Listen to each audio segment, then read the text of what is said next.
Welcome to the Hollywood Outsider, an award-winning weekly entertainment podcast. In this episode, we revisit a very popular topic from the past where we discuss polarizing opinions or ideas and get a little controversial. So let's get on with the show.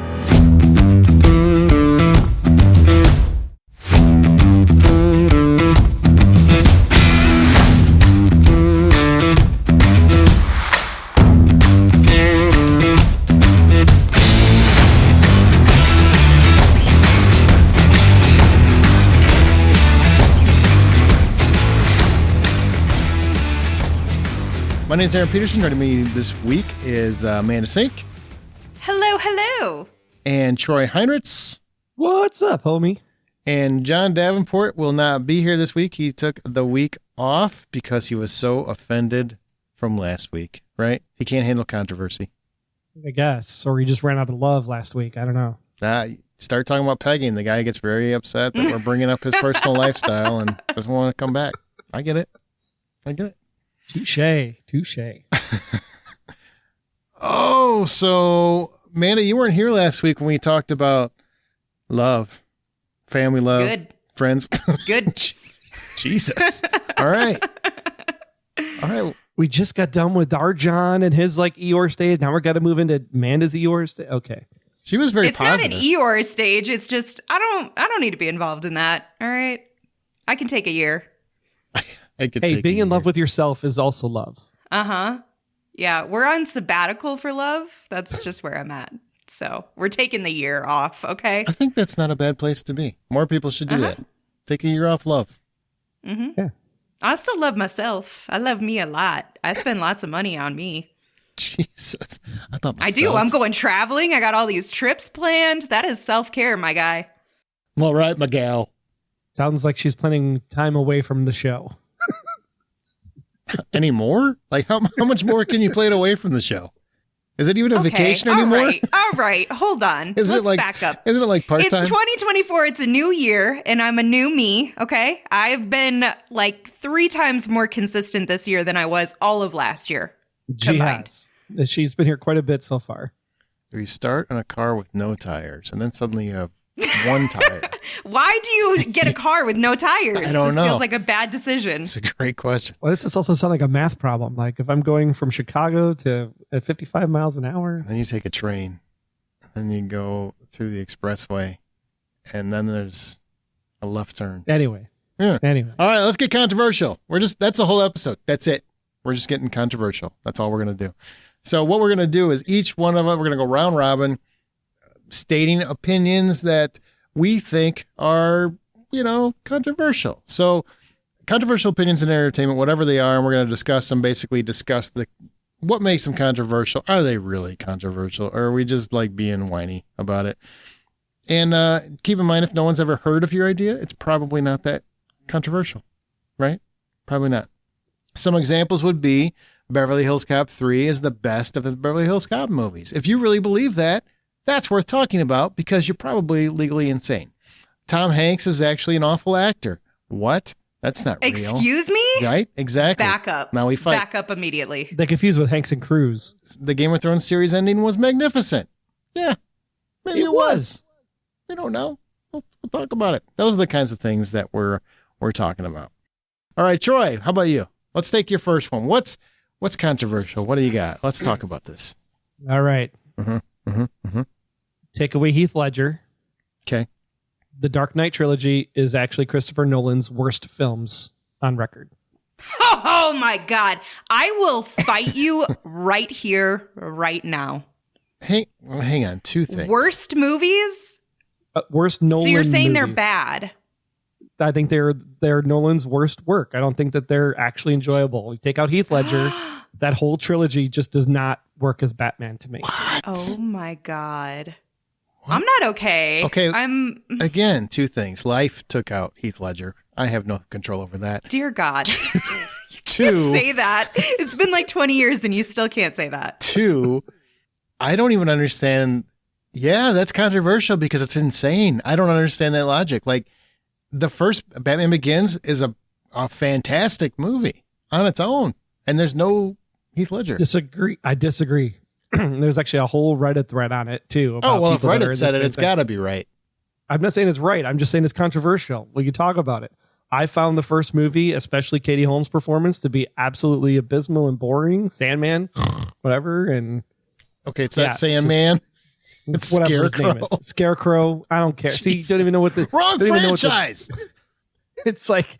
It just was like, it was not fun compared to the Michael Keaton, and even the Val Kilmer stuff was even much more action orientated. That it was more supposed to be enjoyable. fun. I think they were going for heavy gravitas and depth, and coming to grips with being a hero. Which Heath Ledger brought with a mighty force in that second movie, and definitely put Batman on his heels. But without Heath Ledger, that movie's boring too. And then the third movie just completely falls apart. God, see this. I cannot disagree with you more. I feel like we should have a street fight to settle this. Like I really, really do. Like this is one of those that's I just have so boxing wrong. gloves upstairs. Let me go grab them. I think Nolan does much better work down the line. I think those three films were some of Nolan's worst ones in his repertoire. I think if you would have Man. said, if you would have used the language of like, I think Christopher Nolan has continued to improve over the years, I would have taken this less offensively than if you would have said that they weren't good or that they were his worst movies, as if he has bad movies. Everybody can have a bad movie. I mean, look at Aronofsky. Troy. He's loaded with them. Yeah, but It's true. I'm just not sure how I feel about this. Oh, I know how I feel about it. The wrongness is great in this one. Like this proves the point. You either die a hero or you live long enough to see yourself become the villain. Troy is officially becoming the villain here. That's right. Between this and Temple of Doom, I'm on a roll. I just don't understand. Maybe you just don't have good taste. Maybe that's what it is. I would say something about you. You hired me for the show. I know. Look, you are very insightful and astute and intellectual, and obviously you just hate Batman. That's what I'm getting. You hate Batman. No, actually, I love Edward Batman. Edward Batman is great. I love the most recent one. I think that was a great. I was trying to figure out like Edward Batman. Oh, yeah. Twilight. Got it. I mean, it that felt like the Batman comics to me. That felt more like he's hiding in the shadows. And yes, he does walk very slow, and the villains have nowhere to run. He saunters and all that fun a lot. stuff. That's what he does. But I felt that was more the style that these movies should have been. And I go back and watch these now after watching that one, and I go, man, I really want more of that one, the current one, than I do these from the past. Look, I don't think the third movie is as good as it could have been. There's a lot to be said about the direction that Nolan chose to go with that. Like you've got a Batman, it's like Iron Man 3. You got a Batman movie without Batman in it, really, for most of the movie. God, the first two movies are so good. I would say Dark Knight is perfect as a film. Like I can't even find anything wrong with it. When you say take out Heath Ledger, like how do you take out the Joker when the Joker's the main villain in the movie? You can't really take him out, if you did, Aaron, even if you did. Yeah, the Harvey Dent stuff, still good. Still good. Still good movie. Yeah. Still good trilogy. He just says, I guess this might be the whole episode, guys. I don't know what to say. Like, we're just going to have to try to convince Troy he's wrong. I need everybody to understand that the next Ho cruise is going to involve a fight to the death. Okay. See, here's the problem. You really need to understand how true crime works, because confessing to it is premeditation. Now you just got yourself like murder one. It could have been murder two or manslaughter or manslaughter, as it were. But nope. Could have been a freak accident on the zip line coming across the boardwalk and fell on the merry-go-round. But now it was you that actually cut the zip line. Mm-hmm. But now I have a perfect opportunity to take out Troy and blame you for it. So that works out great for me. Cool. Thanks. What a pal. All right. Well, an interesting one. Wow, that's a good way to hit it off. All right, Amanda. What about you? What do you got? Top that. I can, and I will. This is the one that whenever I tell people, so we'll get Tom Cruise out of the way. All right. Tom Cruise is overrated as an actor. He's a stuntman. Da da da da da. Okay. Whatever that's out there. Mm-hmm. We all know this if you've listened to any episode I've been on. From 2020. Yeah. Shut up. Back when she showed up. But the most controversial opinion that I think that I have, and this is the only reason I say that is because I get large gasps when I say this. Okay. Seinfeld sucks. What? I do not like Seinfeld. There is nothing about that show that is entertaining to me. Matter of fact, just last week, I'm going to tell you this story. I feel like your head is bobbing right now, and it's making me uncomfortable. Just last week, someone made a Seinfeld joke using one of the lines from the show. And I looked at them and I was like, that isn't even funny. And they're like, have you never seen Seinfeld? And I was like, this explains everything. Thank you very much. I am leaving. Even in conversation, it's not funny. Oh, wow. Yeah. I don't. Yes, they're utter douchebags. Yes, they're completely horrible people. Yes, they're complete idiots in every respect of the guard. But because of that, that's why it's funny, because they just do stupid things and they talk about stupid things and it's about nothing. And because it's about nothing, you just escape for 22 minutes and go, I totally get you, Jerry. I totally get you, Kramer. I'm totally right there with you, George. I totally understand. See, I don't feel like I get anybody. As somebody who had to lick all of those wedding invitation envelopes, I totally understand the joke. I get the bartender who has to drink extra to be around them. That's who I get. All right, here's what I'll say. Look, I'm on the same bandwagon when it comes to Friends, because I don't like Friends. I don't find that funny. So, and everybody's like, well, Friends is great. No, it's not. It's a terrible show. It's horrible writing, and they're not real people. And do they have any friends of color? Like not a one? Like nobody? Jesus. But the Seinfeld is really, it's more my language, I guess, because it's really sarcastic and they're just mean fuckers. Like they're not nice people. They're jackasses all the way. I think the last episode is actually great because it's totally their characters and people hate it. But also, Amanda, I mean, Brooklyn Nine-Nine, I don't like. Parks and Rec, I don't like. So, I mean, we're just on different wavelengths when it comes to comedy sometimes. Mm-hmm. Yeah. I just like it because of the you sit there in the booth with your friend and you're having the conversation. You're just having the conversation, you know? It's like, I love George. George is great. He just. They have so many episodes that are just great and about everyday things that happen. Like The Contest was such a great episode. I mean, just a great episode. I totally forgot about The Contest because I was thinking about another contest that happens on How I Met Your Mother. No, this is a better contest by a mile. It is a better contest. Yeah. We here at The Ho are super stoked to release our episodes on Wednesdays, especially this Wednesday because we're all wearing pink. Because you can now bring home the all-new movie Mean Girls. Buy it on digital now. New student Katie Heron is welcomed into the top of the social food chain by a group of popular girls ruled by Queen Bee Regina George in the new twist on the modern classic Mean Girls. It's 2024 and we're finally making fetch happen because you can fetch your copy of Mean Girls on digital today and get over 30 minutes of fetch bonus features. Available at participating retailers. Rated PG-13 from Paramount Pictures. Well, here we go. You ready for my first one? I'll keep it easy for the first one. Okay. All right. Everybody complains about remakes. I think remakes are good. I think they're a good thing. I don't think they're unartistic. I don't think they're uncreative.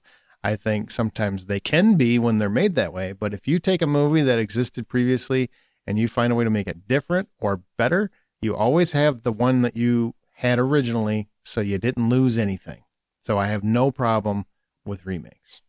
But remake, not reboot. I have a problem with none of them. I don't have a problem. Make it your own.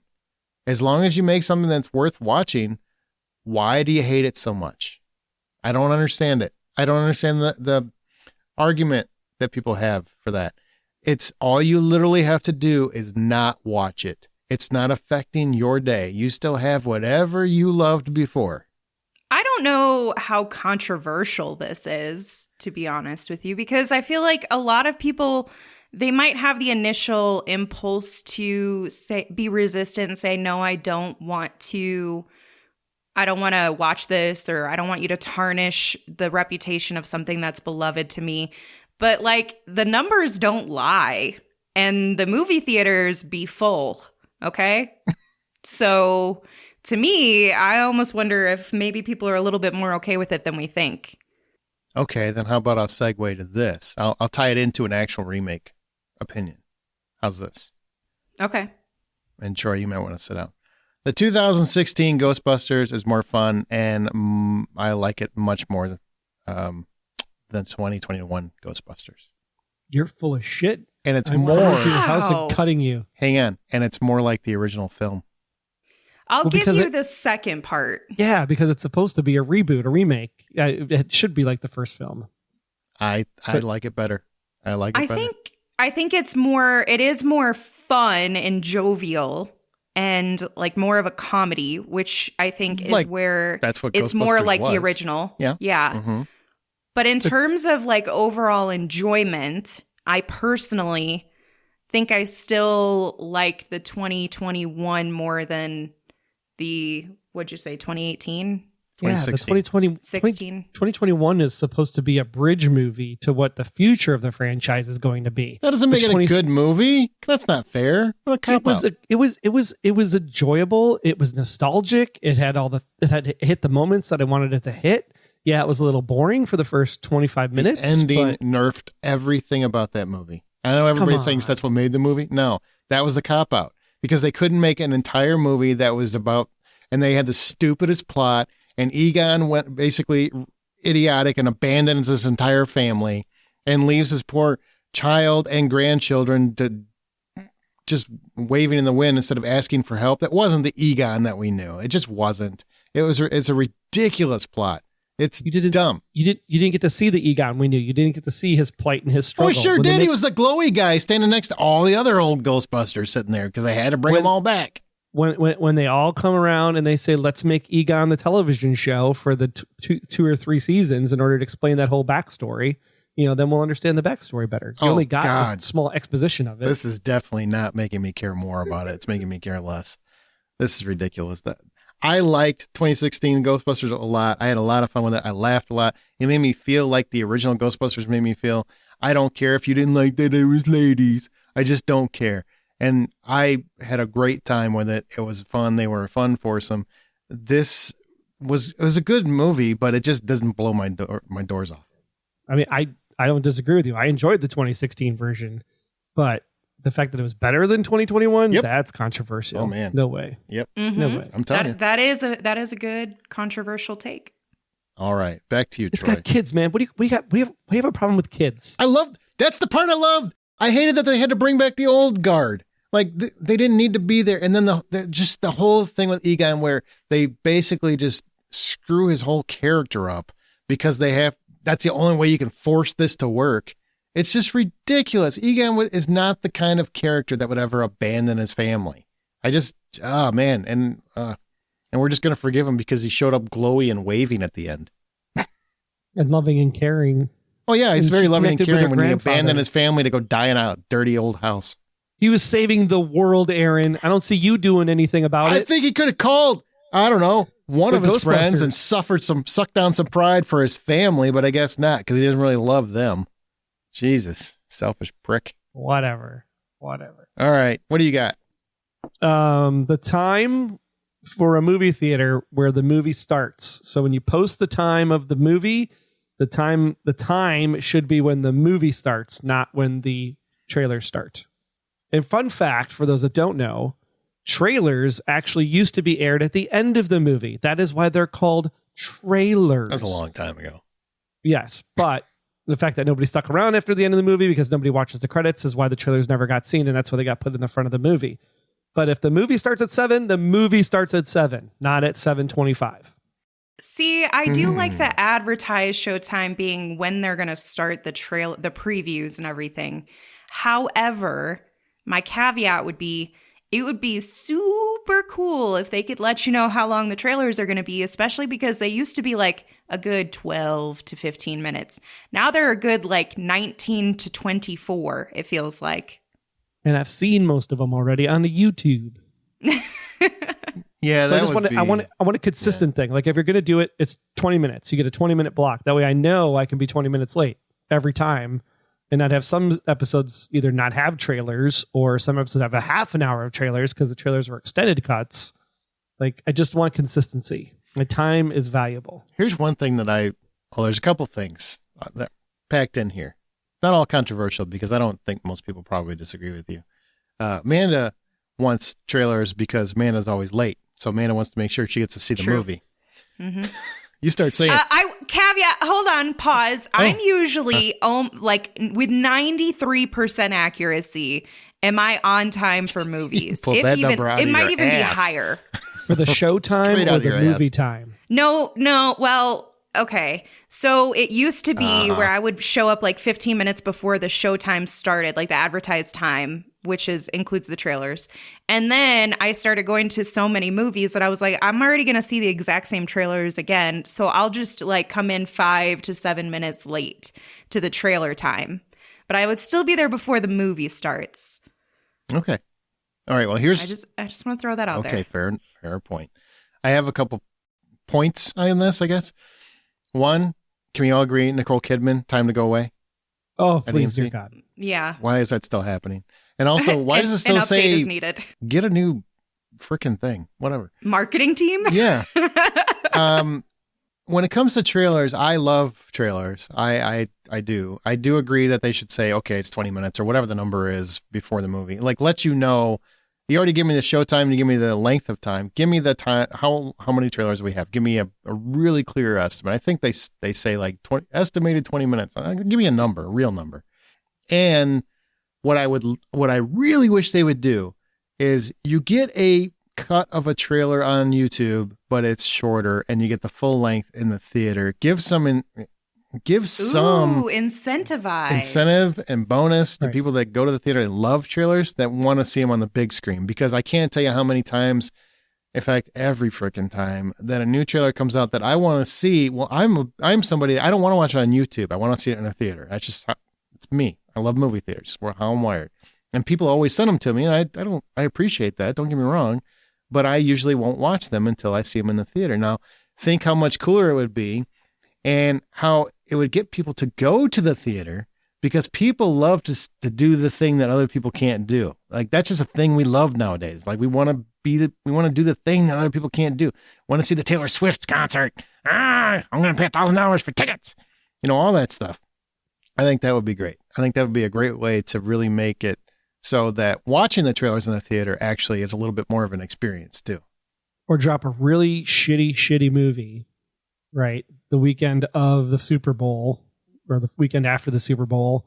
Buy your $7 million commercial that says, hey, this weekend in this really shitty movie that we put out that we're just hoping to make some kind of money on, you can see the Deadpool 3 trailer in full red band version.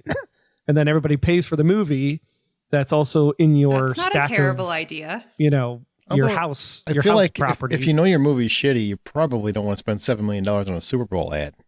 No, but Well, what that- his point is that you can make the ticket sales by telling people Sure, at the I get Super Bowl, if you want to watch this trailer for Deadpool 3, which will get you money and interest, Mhm. you can go see this movie, and that's the only place that you can see the trailer until people pirate it and put it online. of course. Stop. Who would do such a thing? Everybody on the internet. It's just negative, Amanda. Just negative. All right. Good conversation. But yes, Nicole Kidman for sure needs to go. Needs to go. Amanda. So people, okay, individuals, Sure. People. celebrities. Peoples are peoples. Yeah. People. Yep. They can get more than one chance.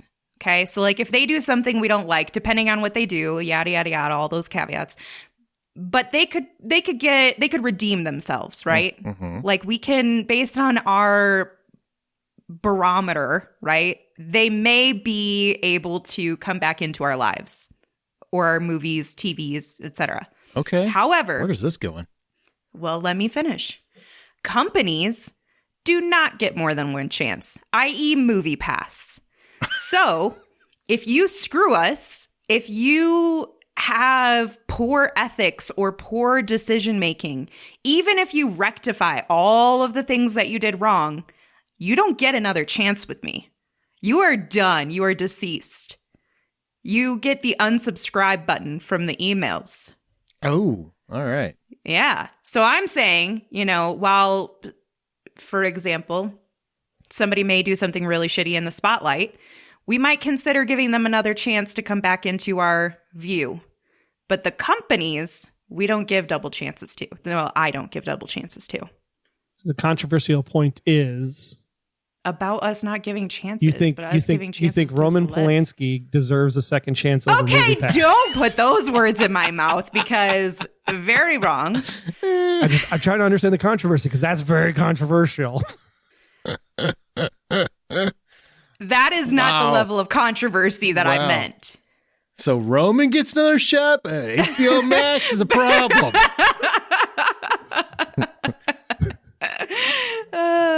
I think if you've been burned, you should be smart with your dollars. Yes.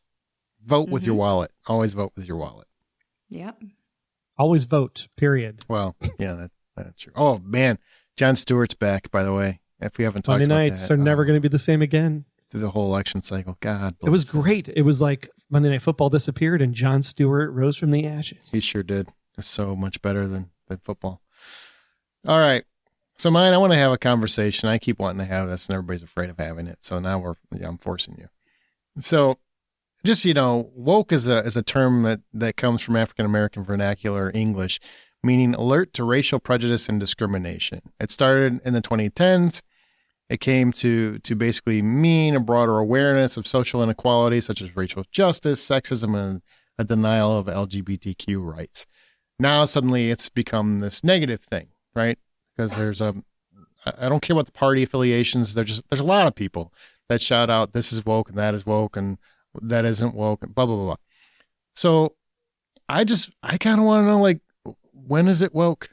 I mean, it's not woke just because it has a black person with bisexual tendencies or because there's only one white guy in the cast, right? So nor is it woke if a film is like remade with a person of color instead of the original white lead because you still have that original thing. I already talked about it. So it's a new thing. When is something woke? Like, I just don't understand like why this is a thing. Like sometimes I see movies where they say, oh, it's woke, I'm not going to go. That's why it failed. Well, Barbie, by this standard, was woke as hell and was the biggest movie of the entire year. So when is something woke and why are we still saying this in 2024 at all? I mean, it's clearly woke when someone says that it's woke, because whenever someone who is clearly more intelligent than the people that made the film say something, it has to be true. I mean, I just feel like Catch my sarcasm. yes, in oh there. yeah, it's the snark is real. Yeah.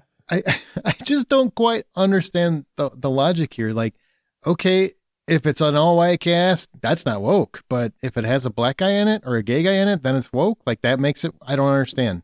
We took a character and made him gay. It doesn't make it woke. It's that they're shoving their wokeness on me. That's the problem. But you don't have to see it, right? So, like, why are you bitching about it? Here's what I think. I think Because I'm entitled whenever it is more obvious that people are making a concerted effort to correct the things that should have been addressed a very long time ago, it can be perceived as being shoved down someone's throat or like the new quote unquote liberal thing. Sure. And I think wokeness is now just associated from a political standpoint. And I don't want to get into the politics of any of it, No, obviously. I'm not trying to get into politics for sure. but that's the problem, because you're saying that a word that basically speaks to, gay, lesbian, black culture, you're assuming those people are liberal by assigning woke to a liberal agenda.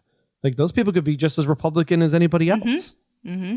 You don't know. It's just a matter of, and it's the same like reaction that I feel people have to the phrase diversity, equity, and inclusion. Like it doesn't matter what level of effort and like the value and importance that's behind it.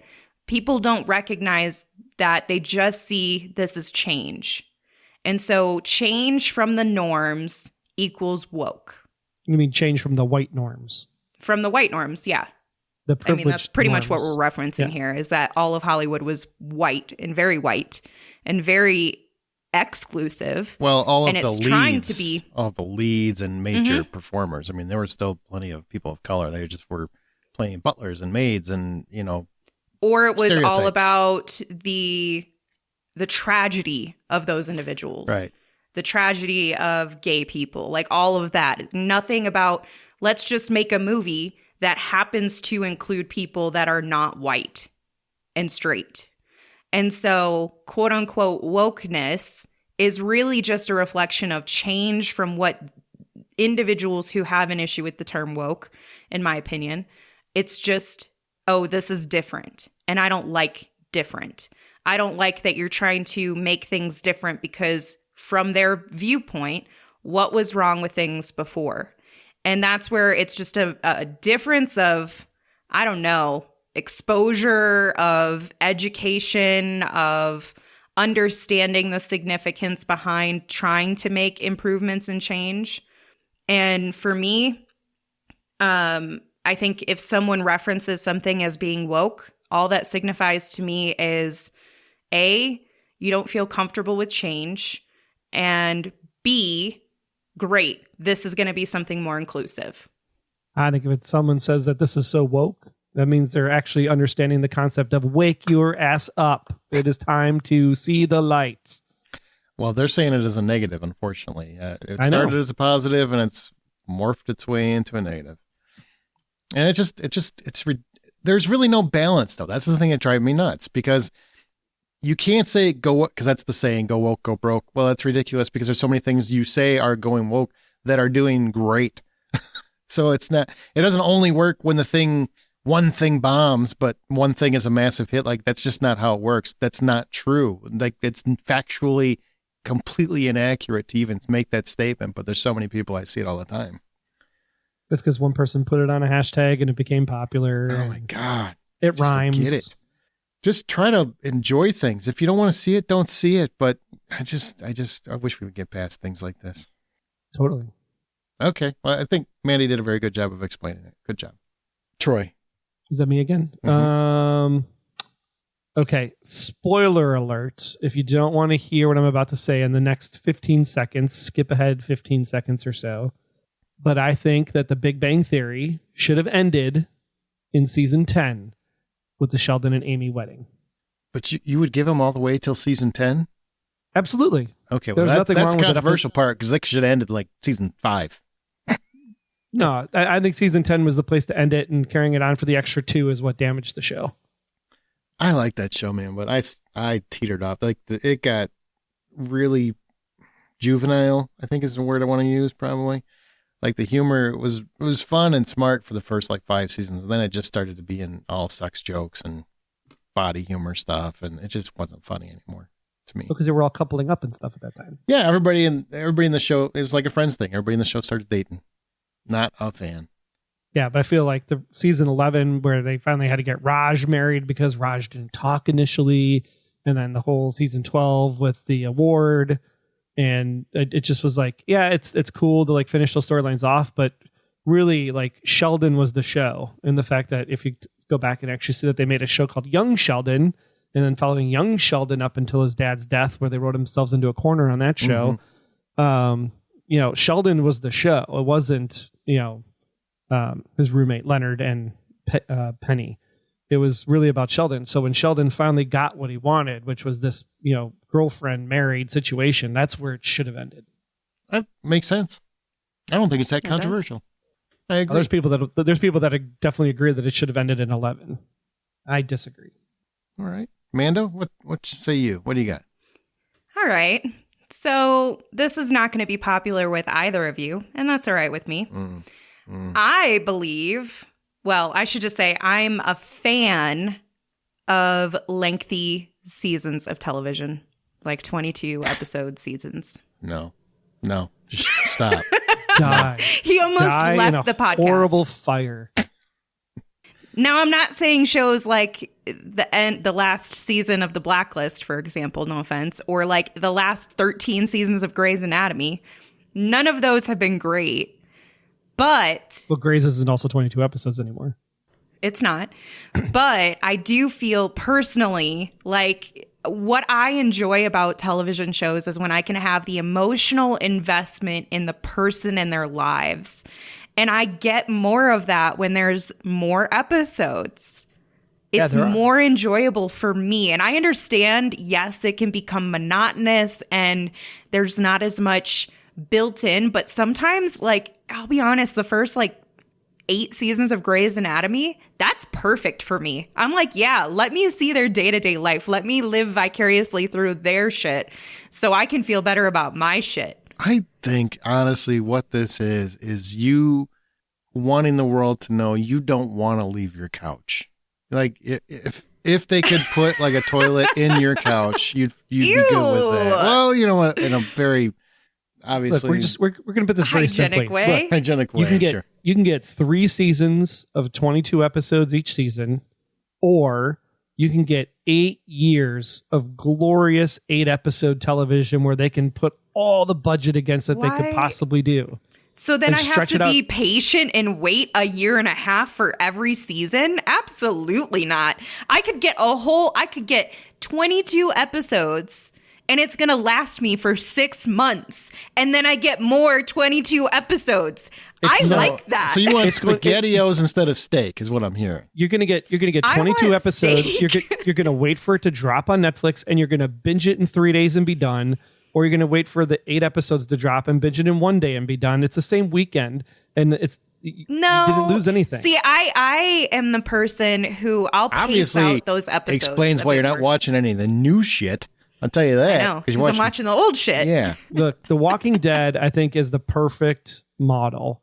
2 half seasons, 8 episodes each, I thought was great. It was enough to get me interested in the characters and the storyline, to build up the tension, to then have a resolution and a cliffhanger to come into the back half of the season for another 8 episodes. I think 16, if you want to put them in the same year, or even 8 episodes on streaming, season to season on a streaming show, because you want to put more budget towards it, the 8 to 10 mark is definitely the right spot. Not for me. Now, some shows very much are like, I'm good with 8 to 10 episodes. I also don't feel like the number of episodes should be blanketed for TV shows. Like, it very much needs to be case by case. But for like dramas, give me all of the episodes. Give me all of them. I think you should go outside more. You've seen those stories 100 times on 10 different shows of the same kind of name. I know. And I watch them all. It's like watching General Hospital, which is still on the air. Here's my thing is, I mean, God damn. If it's a show that ends every episode, where you have characters you really love, and they solve a mystery each episode, they go through hijinks each episode, whatever it is. If they're self-contained episodes, then I can live with that argument. But if you're talking like something serialized, the way that most television is done today, no, just go jump off that proverbial cliff with that shit. I want nothing to do with that. No, I will never watch a 22 episode series again that has any serialized component. The best formula, in my opinion, for these lengthy seasons are ones that have individual stories where they can close something up each episode, or something happens in each episode. So either a situation or a character development or something like that. And then also an overarching story. No. Veronica Mars is a perfect example. Every one of those that you're going to want to name, ended on a thud.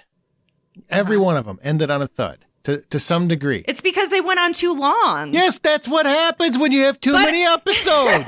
No, that's what happens when you have too many seasons. Too many seasons. Okay, you have too many seasons because you have too many episodes. If you would have taken season 1 of Veronica Mars and made that 10 episodes instead of 22, that show would still be on the air today because you'd have so much story to go. Not. No. The UW or HB or whatever the frickin' letters aren't around anymore.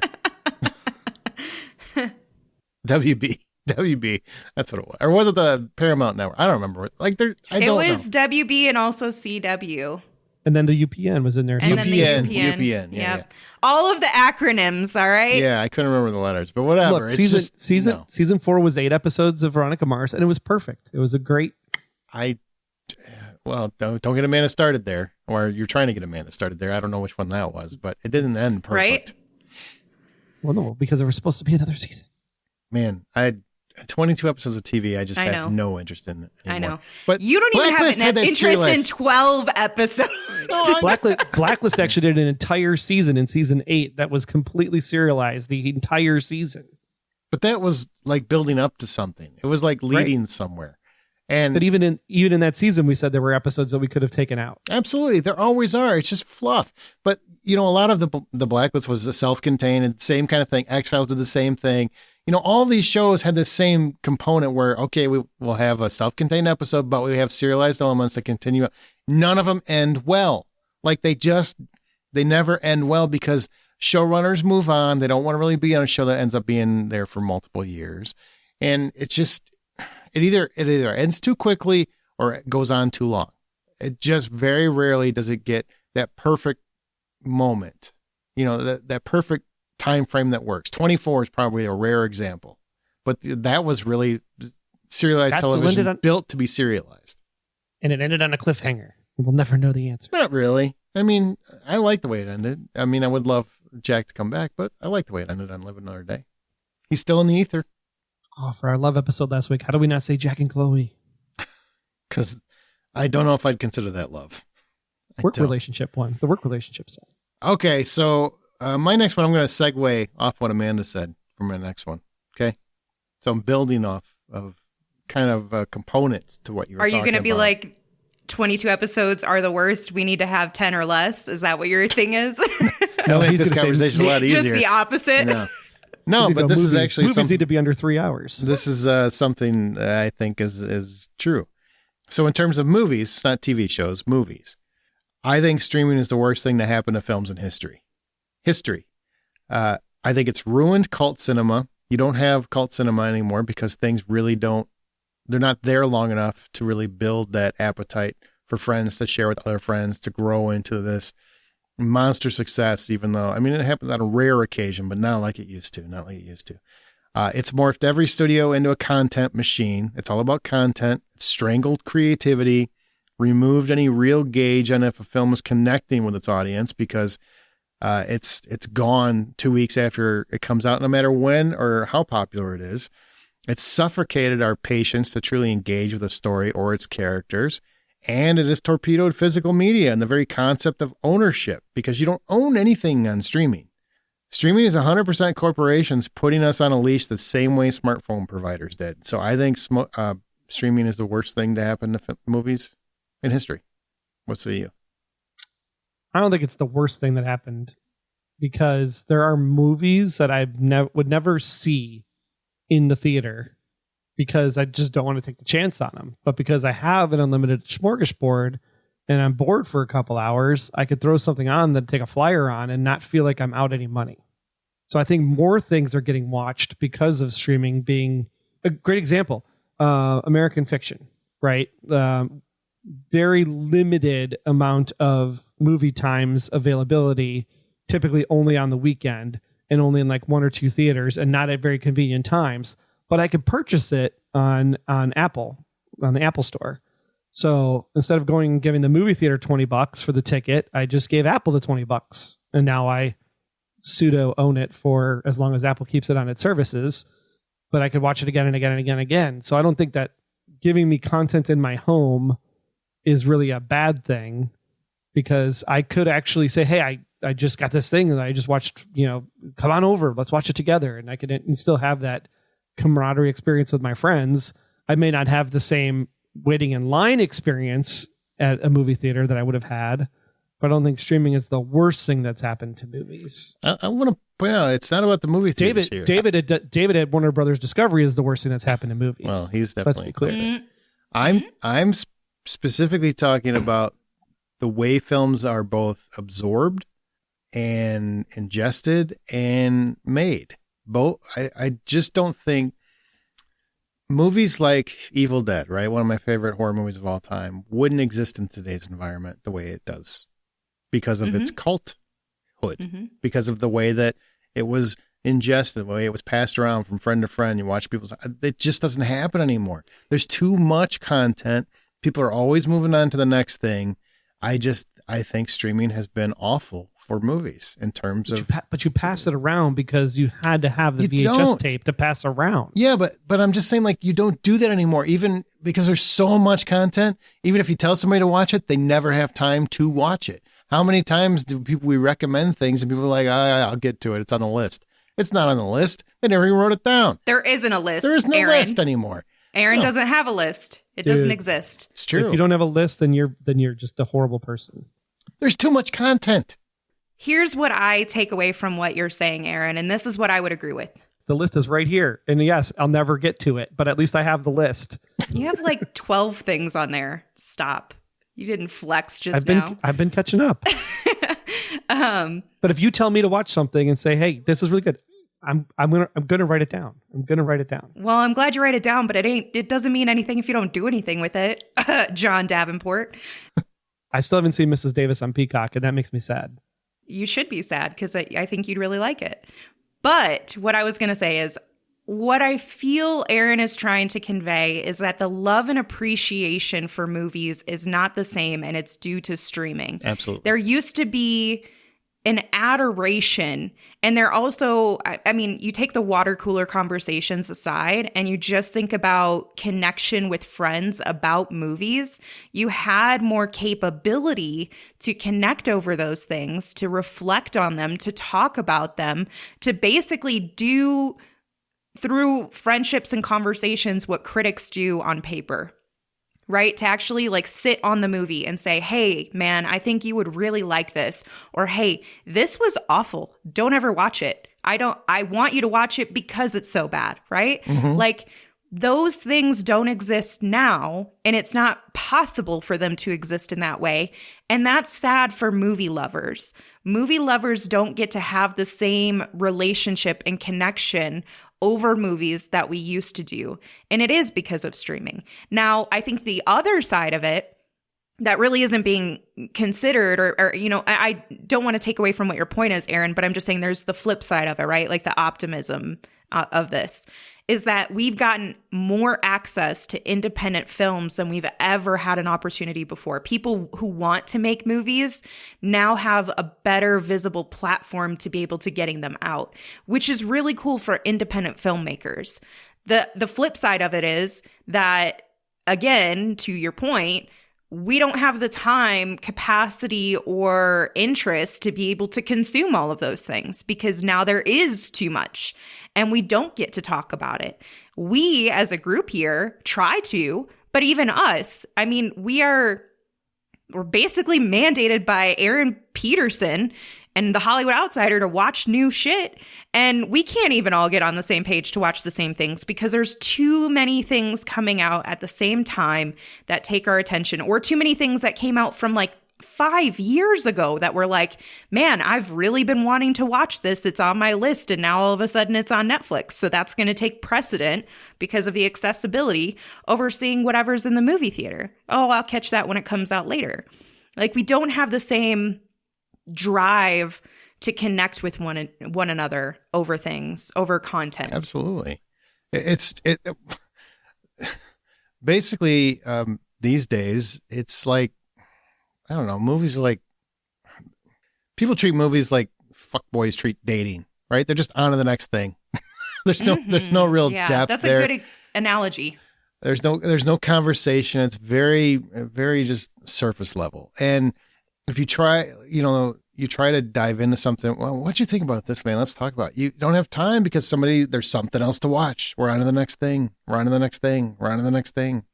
And it's just, maybe you're on to the next thing because you're not letting yourself have the time to sit with it, because I'm going out. Oh, you are too. You are too. You'll talk about something immediately when it happens, then you're on to the next thing. You move on to other stuff quite a bit too. Everybody yeah, but I'm does. still talking. From season 2 ended on MGM Plus, and I'm still in the Reddit group talking to people in the From forum. Like, hey, what do you think about this? What do you think they're going to do in season 3? What do you think about The Lighthouse and all this other stuff? Like, there's communities out there to talk about this stuff. I'm talking about movies. I specifically said that at the beginning, not TV shows. Movies. You could do it with movies too. But it's not happening. That's my point. It doesn't happen with movies anymore. It does happen with TV shows, but it doesn't happen with movies anymore. You need to spend more time on Reddit then. No, I don't. No, I don't. I'm fine. But I'm just saying it doesn't happen nearly to the level it used to. It really, really doesn't. People do it with TV still, but it just doesn't happen with movies because TV shows, there's still some component to, you have to binge them. There's a lot more to watch. It takes longer to do. A lot of the streaming channels have moved to the week-to-week model again, and movies are just different still. They're completely in a different class. I'm not saying it's ruined movies, but it's been the worst thing for movies. That's just my take. Now, we've got a few minutes left. Let's take some listener thoughts on controversial topics. So each of us can take one. Troy, why don't you start? Pick a very controversial topic from our listener thoughts that posted our Facebook group. I feel like I should combine Adam Smith, Andreas, and Ty all together. Okay. Since they're all Star Trek related. Leave some for the rest of us? Question mark. Well, Adam says Revenge of the Sith. And they're not Star Trek related. They're Star Wars related. Star Wars related. My God, I can't believe you made that mistake. And you want to take the charge on those? Honestly, embarrassing for you. A little bit. I'm for sorry, this podcast. I was doing a Star Trek podcast yesterday, okay? Excuses. Maybe you're just not watching movies anymore. You're just watching TV. Is that what I'm getting? Well, Adam says Revenge of the Sith is the best Star Wars movie. Andrea says Empire Strikes Back is the weakest of the original trilogy. And Ty Nelson says The Last Jedi is great. So let's take it one at a time. Let's start with Empire Strikes Back. I disagree that Empire Strikes Back is the weakest of the original trilogy. It is the best of the original trilogy. I'm with Andreas. You shut your pie hole. It's not I am too. Yeah, it's not my favorite film. Yeah. Out of those three, we're talking just the original trilogy, right? Just the original trilogy. Mm-hmm. Empire ends on a cliffhanger. Don't get me wrong, it's a great movie. Return of the Jedi is the payoff for the whole trilogy. That one works. I don't care what anybody says. I love the Ewoks. I do. Love Jabba the Hutt. The whole ending with his dad and getting some redemption there works great. And the first one I've seen, Star Wars, the original, A New Hope, Part 4, so many more times than any of the other two, by far.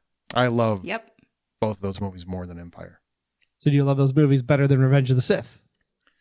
Well, hang on. You didn't take... So you think Empire is the best of the trilogy. You're on that mindset, I do. Which a lot of people do. Okay. Well, Andreas, Amanda, and I are with you. Okay, what's the next one? Adam Smith, The Revenge of the Sith is the best Star Wars movie? No, absolutely not. I had to remember which one it was. I like it, but it's not better than all of the others. No, that's controversial for sure. It's that nonsense. is controversial. Nonsense. That is a good submission. We'll say that. Great submission. Bad idea. What's the I think Revenge of the Sith.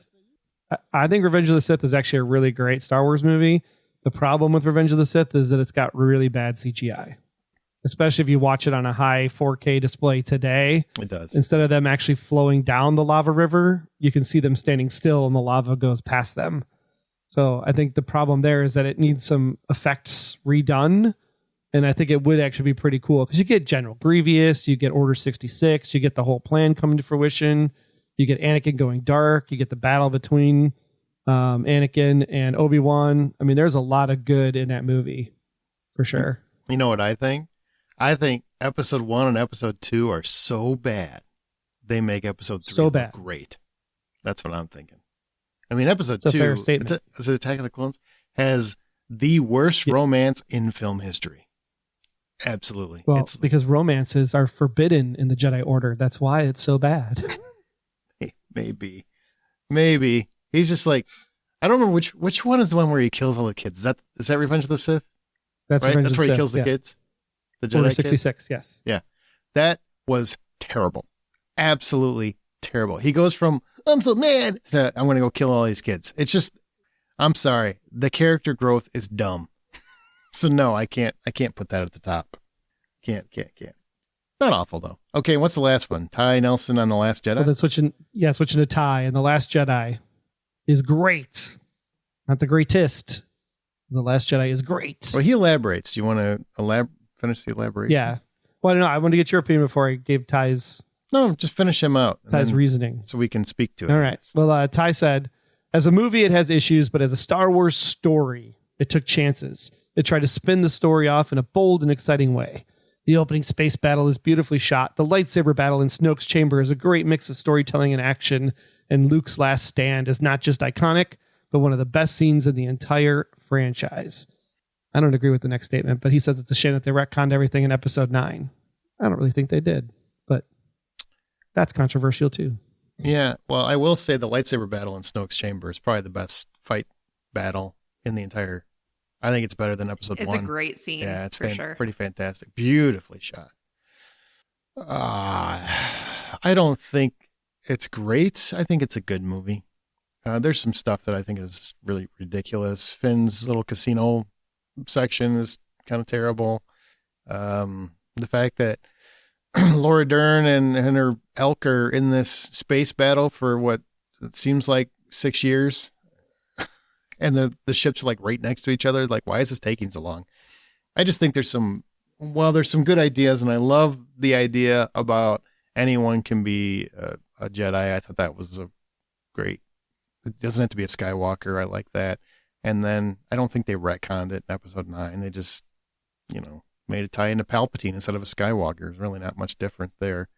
And the thing still exists that anybody can be a Jedi. So, I mean, you've seen kids be Jedi. You've seen a lot of people throughout all these movies be Jedi. So I don't think that really trashes that idea. But I do think they didn't follow through on the promise of that moment. So I wouldn't call it retcon, but they didn't follow through on the promise of the moment. I agree with Ty. I think Last Jedi is awesome. I like it. I have a good time with it. I sat with 10 of my closest friends, all over the age of 40, and there wasn't a dry eye in the house at the end of that movie with Luke just sitting there with the two sons. Like, Luke's arc is epic in that film. Say what you say about him being the hermit and the things that he was dealing with and whatever else in the beginning of the movie, but by the end of that movie, like, Luke has redeemed himself. And the cool ass way he did it with the projection. Oh, so good. That's the part good. I'll push back hard on. Like, that wasn't Luke Skywalker, man. Like, it's a different character. It wasn't the same character. And it's not because he got older and all that. The whole idea that he basically went in to murder his nephew, I'm sorry.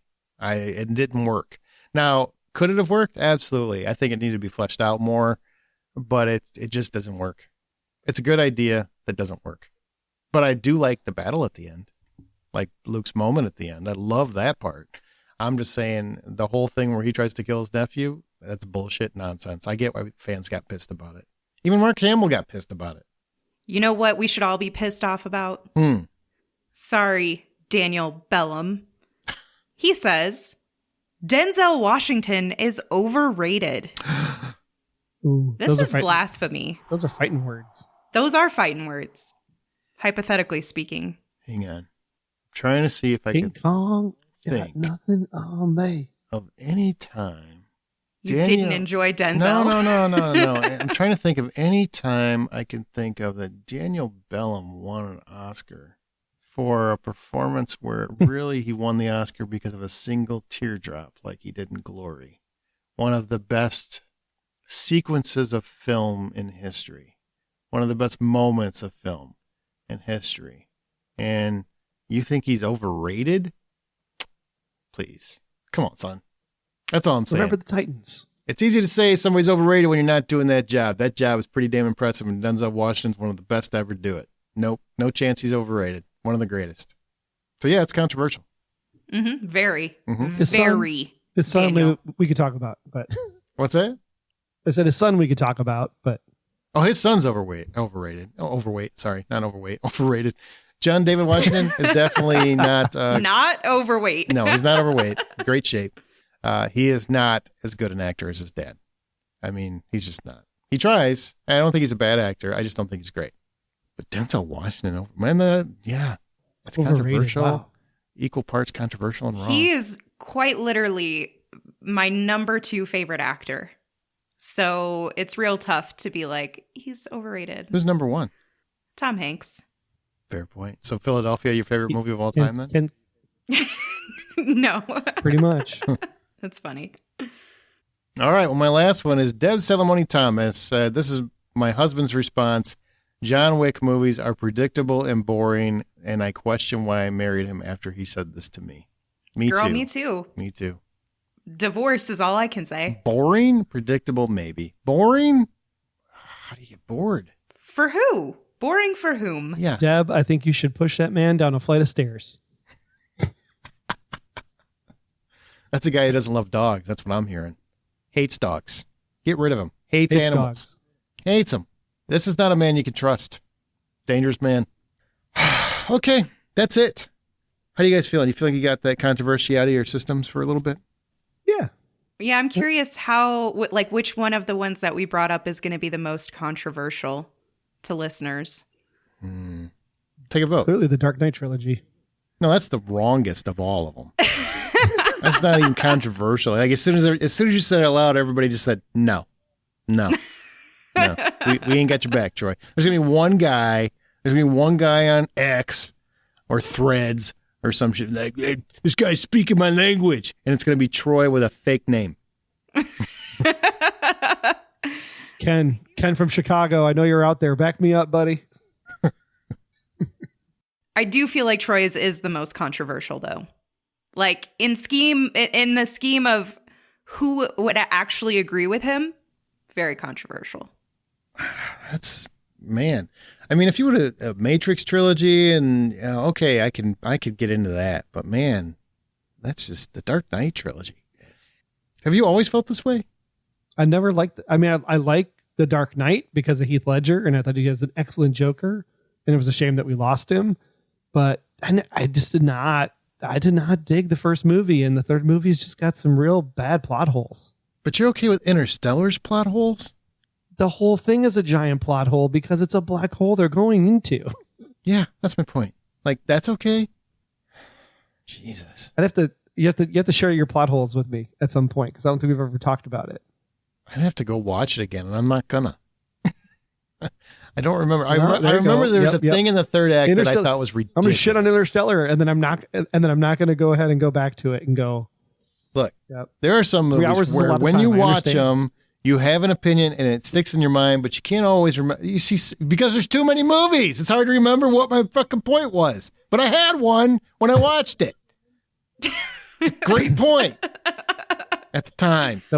The plot hole was the missing book on the bookcase. Is that what it is? Yeah, so he could that might have been and it. see his kid. I don't know. There's something about that does not work. I'm sure somebody listening understands. Ah, Jesus. Also, Oppenheimer is not his best movie. The Dark Knight is. Bam. How about that? Right, Amanda? No, I'm actually going to still disagree with you. What? I love The Dark Knight, but in terms of like the best movie, I think that's the most rewatchable movie, most enjoyable movie. But when I think about like his best, I'm probably going Inception. Oh, that's an interesting There's just there's like the visual components, the production, there's the casting, and then of course you have like the deep layers of the story that created decades worth of content of like controversy alone about the ending and what it implied. Or if you're Sean Connery, controversy. Or that. For that final kick as the van is just floating in the air as it's slowly falling into the water. People are still talking about the top, so spinning or not spinning. To this day. That's what I mean. I really dug Memento, to be honest. I thought Memento was a really well done movie. I love Memento. That's a good one too. Fantastic. That's what I'm saying. He doesn't have bad movies, Troy. I said these are the worst of his films. I didn't say they were bad films. I said they were the worst of his films. I'm pretty sure you implied they weren't good. You spent 9 minutes saying they suck. I don't like them. I will tell you this. Here's something controversial for you. Quentin Tarantino is a better director and writer, obviously, than Christopher Nolan. That's a fact as far as I'm concerned. Well, he's definitely better than Martin Scorsese. Oh, God. Yeah. Martin Scorsese. You has been. You don't know what cinema is. I think that's good. We should probably leave on that note because that's probably going to get me fired. All right. Thanks, everybody, for listening. Remember, the next time you head to the theater or stream comfortably on your couch, destroying cinema forever, buy popcorn.